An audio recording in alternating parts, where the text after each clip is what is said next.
சென்னை அமைந்தகரையில் திமுக சார்பில் நடைபெறும் மொழிப்போர் தியாகிகள் வீர வணக்க நாள் பொதுக்கூட்டத்தில் முதலமைச்சர் ஸ்டாலின் பேசி வருகிறார். அதனை பார்க்கலாம். மகேஷ் பொய்யாமொழி சிலை உருவாக்கி இருக்கிறார். தலைவர் கலைஞர் நிறைவேற்ற பிறகு அவர் கட்டமைச்ச தமிழ்நாடெங்கும் பல இடங்களில் அவருக்கு சிலை நிறுவியிருந்தாலும்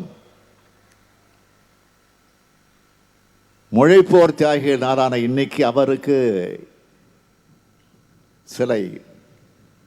காரணம், இந்தியை எதிர்த்து போராடின காரணம். கள்ளக்குடி இருந்த மாவட்டத்தில் சிலை திறந்திருக்கிறது. அவரது புகழுக்கு பெருமை சேர்க்கிறதா அமைஞ்சிருக்கு. கல் தோன்றி மண் தோன்றா காலத்தே வாளோடு முன் தோன்றிய தமிழ்குடியாம் தமிழ் நிலத்தில் இந்தி மொழி ஆதிக்க நிறுவ முயன்றவங்களை எதிர்த்து இருப்பது ஓர் உயிர், அது போக போவது ஒரு முறை, அது இந்த நாட்டுக்காக மொழிக்காக போகட்டும்னு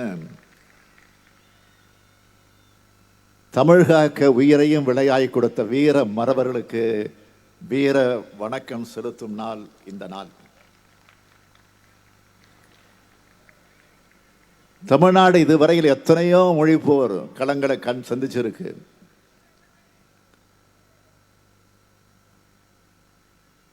எத்தனையோமான மறவர்களை மொழிப்போர் களத்தில் இழந்திருக்கு. மொழிப்போர் களத்தில் அரசியல் தலைவர்கள் மட்டும் நிற்கல. தந்தை பெரியார், பேரறிஞர் அண்ணா, முத்தமிழறிஞர் கலைஞர் ஆகியோரோடு தமிழறிஞர்களும் சமய துறவைகளும் நின்னாங்க. உடம்புல தமிழ் ரத்தம் ஓடுற அத்தனை பேரும் நின்னாங்க. ஆண்களும் பெண்களும் சரிசமமா நின்னாங்க. பெண்கள் தனியா வந்தாங்களா? இல்ல, கை குழந்தைகளை கூட அழைச்சிக்கிட்டு வந்தாங்க.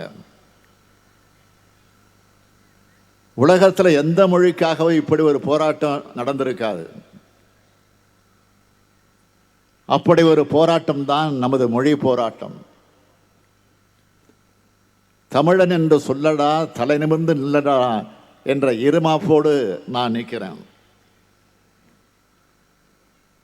தமிழுக்காக உயிர்நீத்தவர்கள் தான் மொழிப்போர் தியாகிகள். 1938 ஆண்டு மொழி போராட்டத்தில் கைதாகி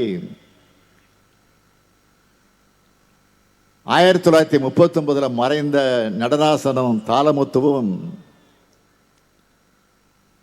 1965 ஆண்டு தூக்கி நின்ற துப்பாக்கி குண்டுக்கு மார்பு காட்டி நின்ற அண்ணாமலை பல்கலைக்கழக மாணவர் படையில் சிவகங்கை ராஜேந்திரனும்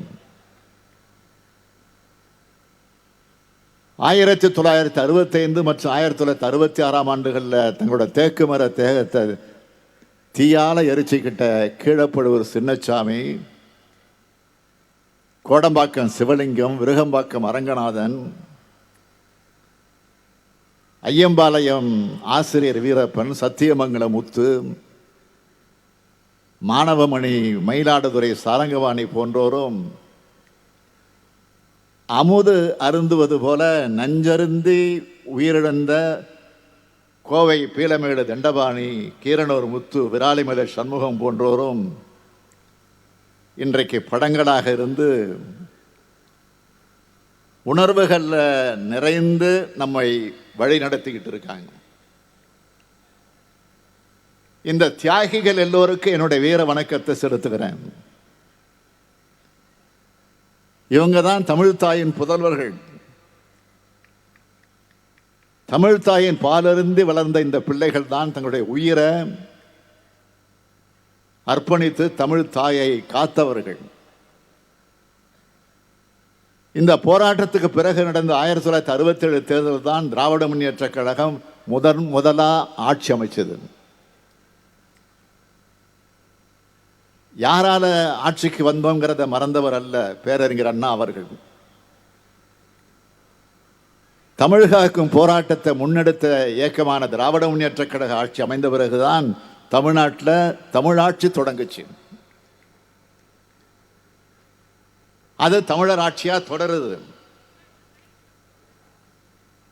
இன்றைக்கு உலகம் முழுக்க தமிழ்நாட்டு இளைஞர்கள் வலம் வர இந்த இருமொழி கொள்கை தான் காரணம். மொழி பற்றுனா ஏதோ மொழியின் பழம்பெருமையை பேசுறதோட நிறுத்திக்குவாங்க அப்படிங்கிற இல்லை. மொழி அறிவை கல்வி அறிவோடு இணைத்தவர்கள் நாம். அதனால தான் இந்தியாவிலே உயர்கல்வியிலே சிறந்து விளங்கும் மாநிலமாக தமிழ்நாடு இருக்கு. 1965 மொழிப்போருக்கு பிறகு ஆட்சிக்கு வந்த திராவிட முன்னேற்ற கழகம் அந்த மொழிப்போரின் இலக்குக்கு செயல் வடிவம் கொடுத்தது.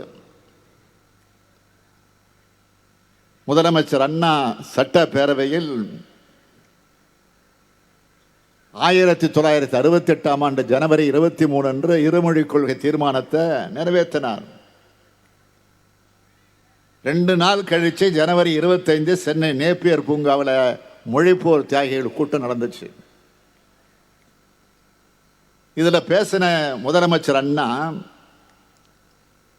என்னால் ஆனதை செய்துவிட்டேன், இனி மைய அரசு தன்னால் ஆனதை செய்து கொள்ளட்டும், நான் குறுக்கே நிற்கப் போவதில்லை, தியாகத்தை செய்ய நாங்கள் தயார், ஆட்சியை பற்றி கூட கவலைப்படாம பேசினார்.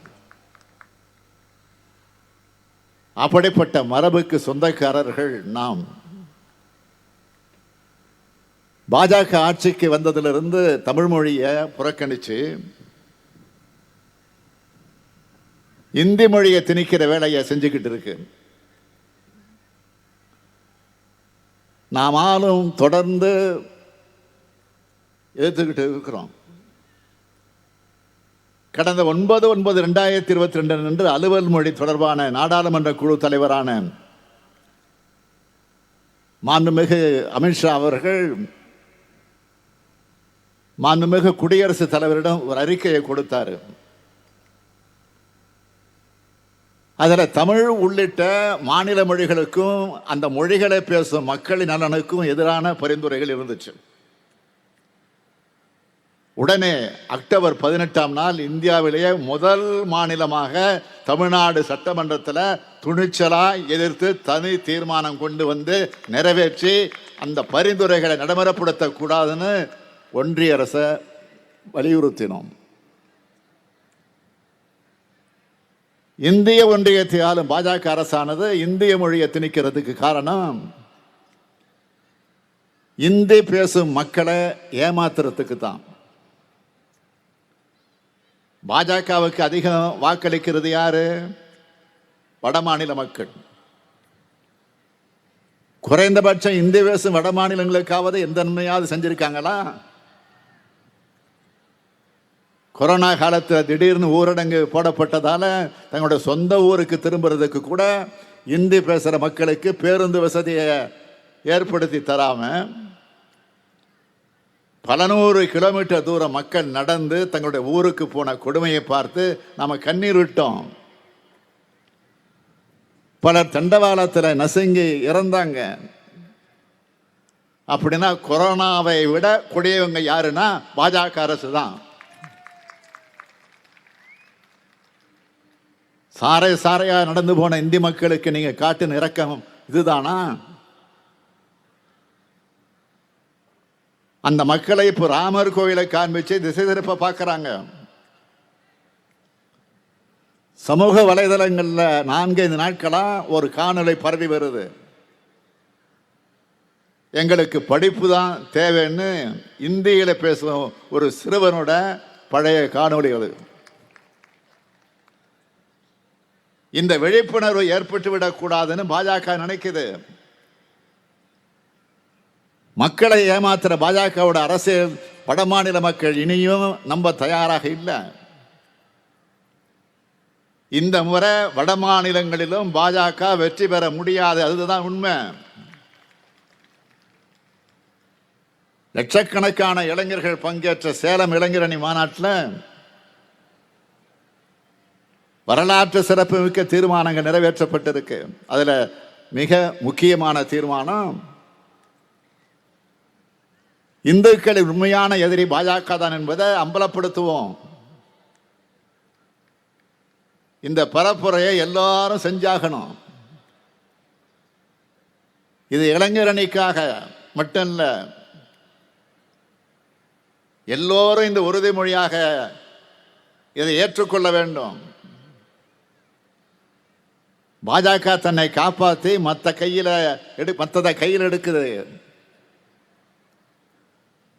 நாம இந்தியாவை காக்க பாஜகவின் தோல்விகளை, அவங்களோட தமிழ் மொழி விரோத போக்க அம்பலப்படுத்துவோம். பாஜகவோட தோல்விகளை நாம் பட்டியலிடணும்னா 2014 414 ரூபாயாக இருந்த சமையல் சிலிண்டர் விலை இப்போ 918 ரூபாய். 72 ரூபாயாக இருந்த 1 லிட்டர் பெட்ரோல் இப்போ 102 ரூபாய். 55 ரூபாயாக இருந்த டீசல் இப்போ 94 ரூபாய். இப்படி அத்தியாவசிய பொருட்களோட விலையேற்றத்தையும் பட்டியல் போட்டுட்டே போகலாம். இவ்வளவு நாளா பாஜக கூடவே இருந்து அவங்களோட மக்கள் விரோத செயல்கள் எல்லாத்துக்கும் ஆமாசாமி போட்டவர் தான் பழனிசாமி. பாஜகவோட பாதம் தாங்கியா பவனி வராரு. தமிழ்நாட்டின் உரிமைகள் அனைத்தையும் டெல்லியில் அடகு வச்சாரு. தன்னுடைய நாற்காலியை காப்பாற்றுறதுலேயே 4 ஆண்டுகள் ஓட்டிட்டாரு.